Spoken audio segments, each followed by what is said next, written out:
Hello, once again, everyone. Welcome to 8.2, the standard normal curve.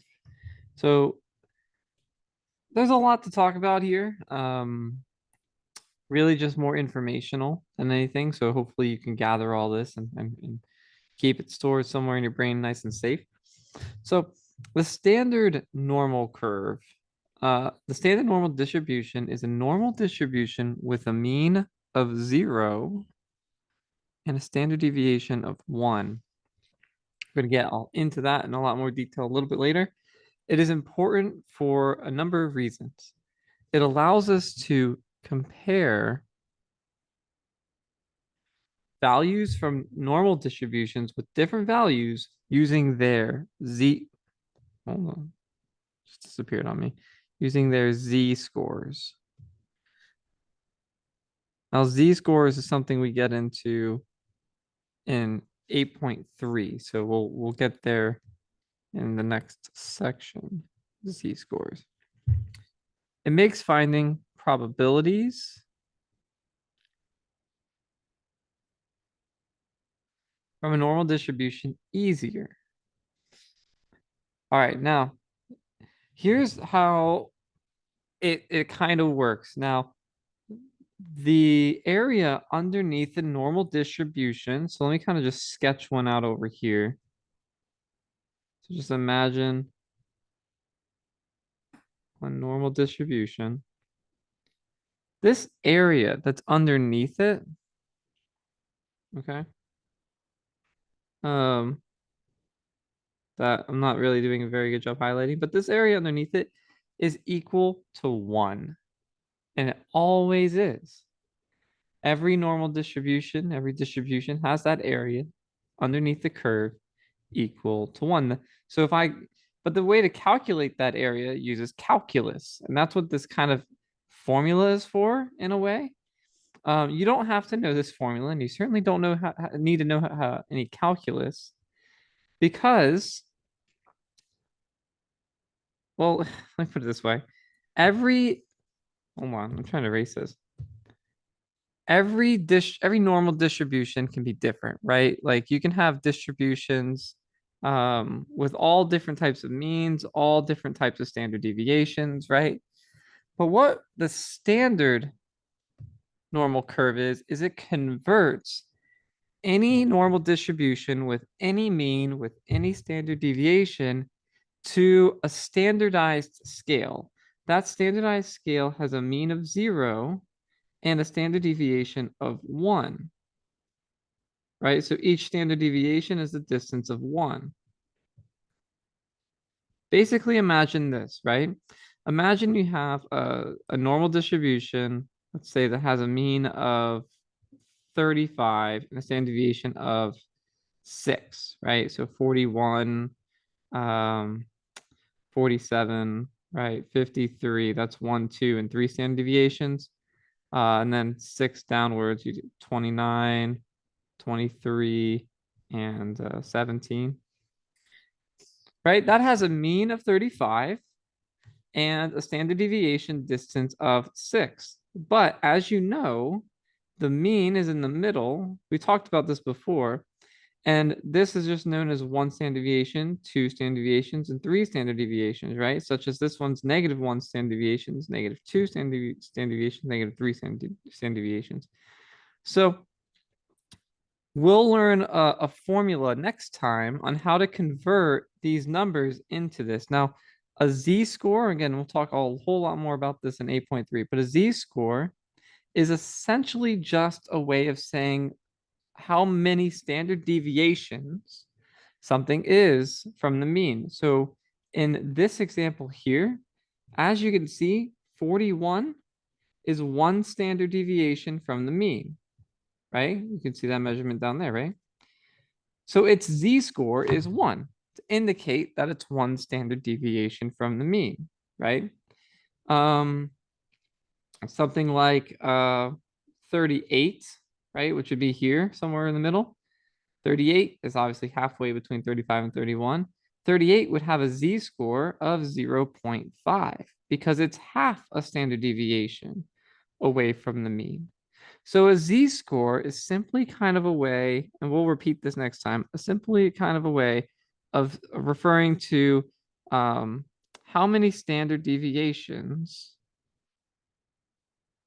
So it's kind of like a unit of measurement in a way. How many standard deviations um, it is from the mean, right? A number is from the mean.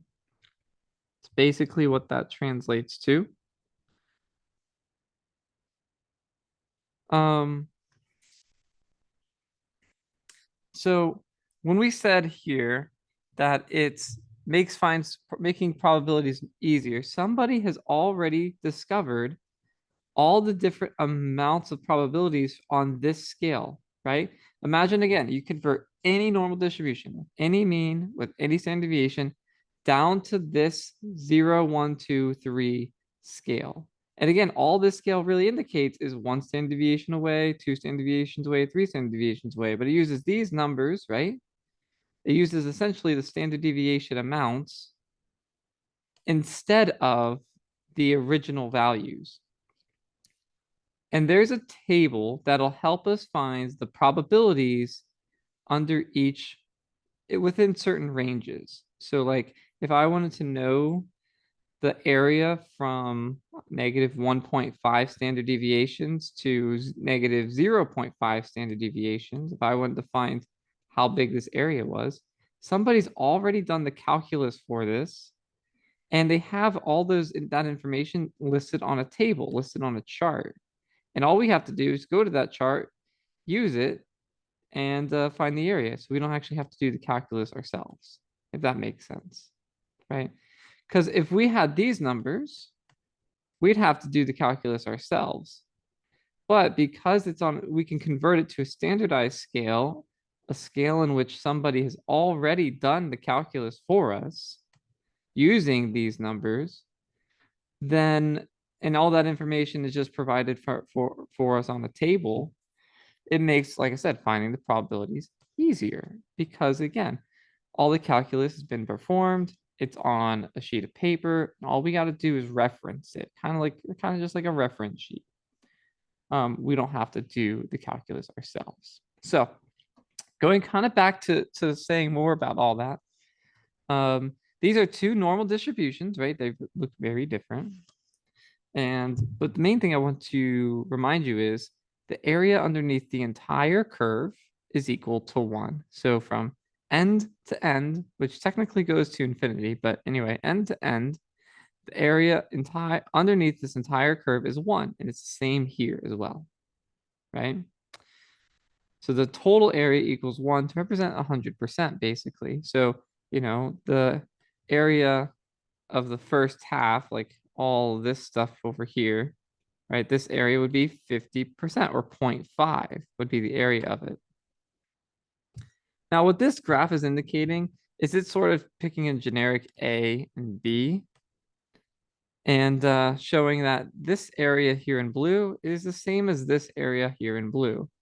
But this one is on the standard normal curve, so it's been converted. So imagine again, you could think that this was like our last example from up there where I said, hey, 35 is the mean, and maybe like 41 is standard deviation. So maybe B is at like 41, and maybe A is at like 27 or something, right? So the area from 27 to 41, we would have to do all the calculus to find out how big this area is. Let's just say for now that it's set 0.75, just making it up, right? Just pretend it was. So what we'll do, and this is our z-score formula, we're going to do this all next time, is we're going to convert these values into these values, right? Z-scores. So where the mean is now 0, and each of these numbers gets converted to a standard deviation distance, basically. And then, so for example, let's kind of just work it out. We'll preview 8.3. So 41 here, if you use it in the formula, so the formula would be 41 minus the mean, which is 35, divided by standard deviation, which again, I'm just making these up, which is 6. This comes out to 6 over 6, which is 1. So this z-score would be 1. So this would be at 1. And if we wanted to do it with 27, I would just change this. Oops, I would just change this to 27. 27 minus 35 is -8 over 6, which is, negative 4/3 basically. If you want it as a decimal, it'd be negative 1.33 repeating.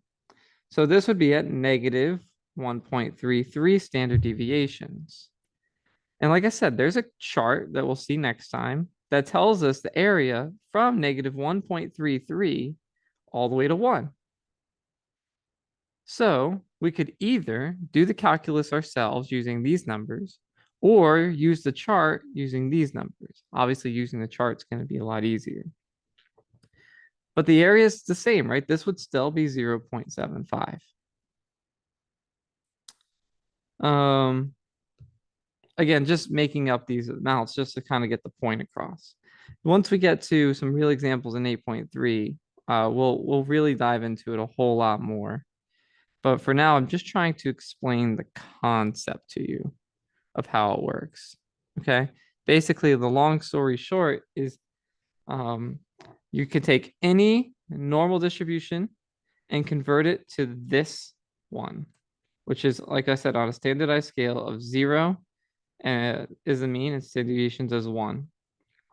They could all get converted to this. And then when they're converted to this, we have a table to help us understand how big this area is underneath. When I say area, I mean probability, because area equates to probability. So if this area is 0.75, then the probability of choosing a number between this and this is 75%. So area coincides with probability. All right. And we will see all this next time when we have more examples to look at.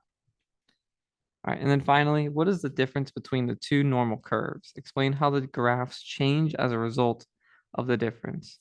So both these normal curves, again, what they have in common is that the area underneath it equals 1. So area underneath this whole thing is equal to 1.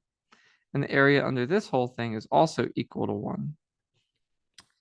But notice the difference here. They have the same mean, but different standard deviations, right? Same mean, but different standard deviations. Now notice, because the standard deviation here is larger, right?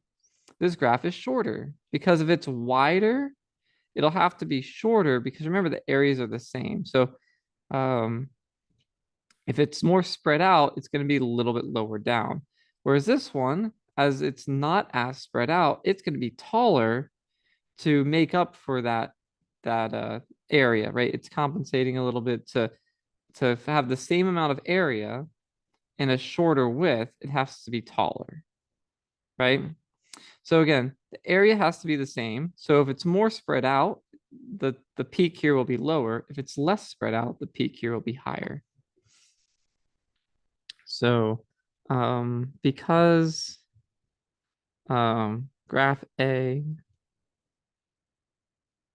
has larger, which I'm going to put in parentheses as a wider, right? Standard deviation. The graph is shorter. Since graph B has a smaller standard deviation,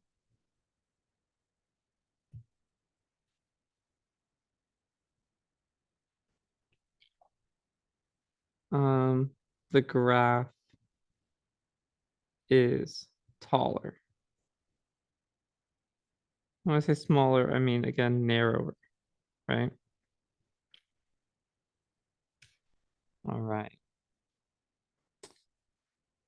So moving on to a few examples. These examples are really more going towards the empirical rule we talked about last time.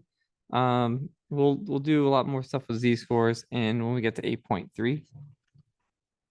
But we'll go ahead and we'll work some of these out. So lifespans of seals in a particular zoo are normally distributed with the average seal lives 13.8 years, standard deviation is 3.2. So let's draw this graph out real quick. So the mean is 13.8. Standard deviation is 3.2. So let's grab a calculator real quick. Where is it? Where's my calculator? Somewhere in this bag. Here we go. All right. Well, I mean, I can already do the first one. It's gonna be 17, right? 17 plus 3.2 would be 20.2. Then it would be 23.4, right?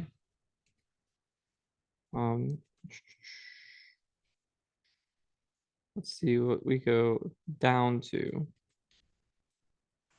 If we subtract, we'll be at 10.6. We subtract again, we'll be at 7.4. And we subtract one more time, we'll be at 4.2. So what I'll kind of remind you is, remember the area underneath this curve is equal to 1. That's always important. Remember that the mean here is 13.8, and then 17 is 1, standard deviation, 20.2 is 2, 23.4 is 3, and then -1 standard deviation, -2, -3. So keep in mind that these would also be their z-scores. 17 would have a z-score of 1, 20.2 would have a z-score of 2, 23.4 would have a z-score of 3, because z-scores just simply means how many standard deviations from the mean it is, right? So even though we'll talk about that more next time, I'll just want to give you an understanding now. Now, remember the empirical rule, the 68, 95, 99.7? We talked about this last time. If we're going to go from, what's the question asking? Living longer than 7.4. Living longer than 7.4 is going to be all of this area right here, all the way up to infinity.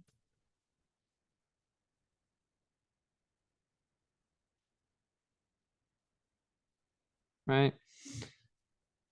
So if we added all that area up, or we just subtracted this amount, remember, hopefully you memorized these by now. If you haven't, it would help. Remember this area at the very end would be 0.15%, and this area here would be 2.35%. So if we took 1 minus those, which by the way, those add up to 2.5, we're gonna have 97.5% is going to be our area of what's here in red. Because remember, it's 1 minus this, or 100 minus that. I guess you can think of it as well, which is 97.5%. Or in its probability format, 0.975. So that would be the area amount. It'd be 0.975 would be the area of this, which equates again to 97.5%, or probability 0.975. Let's do just a few more. We have another one here. Okay, mean is 20.8 and standard deviation is 3.1. So we'll add 3.1. We got 23.9, 27, and 30.1. And then we'll subtract from 20.8. So 20.8 minus 3.1 is 17.7. We do it again. We're going to have 14.6. And then again, we're going to have 11.5. All right. So remember, this is the mean. We have 1 standard deviation, 2 standard deviations, 3, -1 standard deviations, -2 standard deviations, -3 standard deviations. So it's probability of living less than 23.9. So living less than 23.9. 23.9 is here. Living less than 23.9 is all of this area.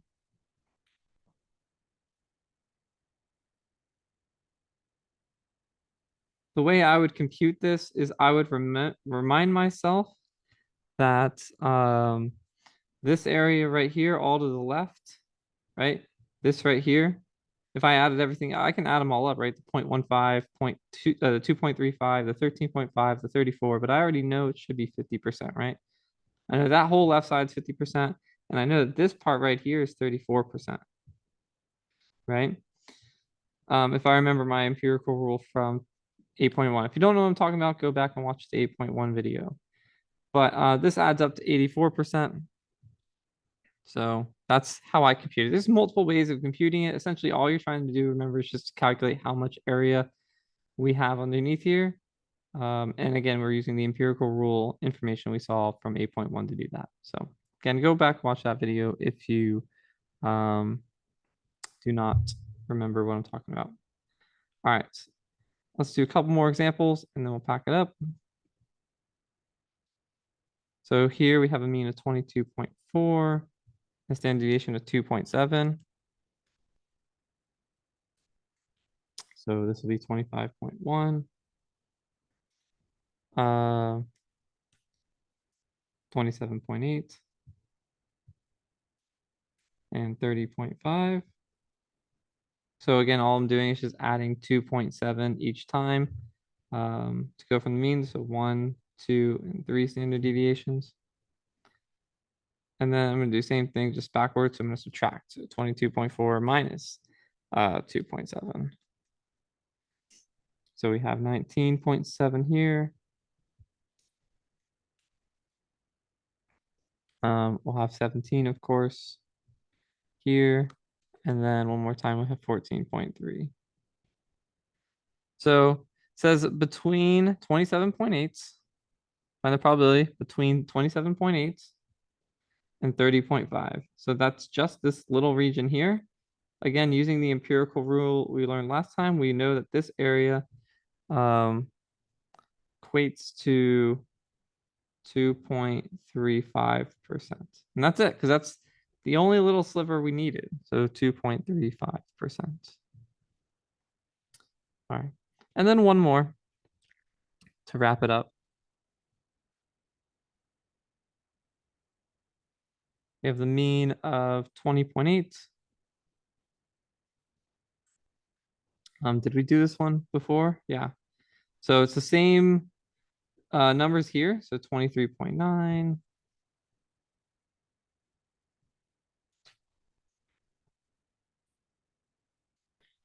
Uh, 27 and 30.1. And then going backwards, it was 17.7, 14.6,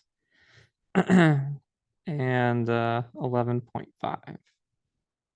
So it's the same information we saw on this one here.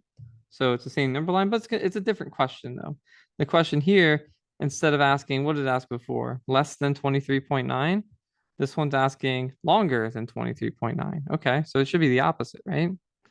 So 23.9 is here, greater than. And now because we are resourceful people, we're going to pay attention to the fact that, hey, less than 23.9 was 84%. So longer than 23.9 would be 1 minus 84%. So this should be, right, 16%. But if you want to confirm it, you can. Remember, these areas individually are 13.5, 2.35, and 0.15. So you can add those three individual areas up. And again, it should actually equal 16. So you're welcome to do that. All right, to get you 16. All right, that'll do it. A little reminder of that. And then remember, we'll talk a whole lot more about the z-scores next time. So if you're a little bit confused on that, that's totally okay. Like, we know we haven't technically learned it yet. So just kind of consider yourself a little bit of ahead of the game for next time. That's all. All right, I'll see you guys in the next one. Looking forward to it. Bye for now.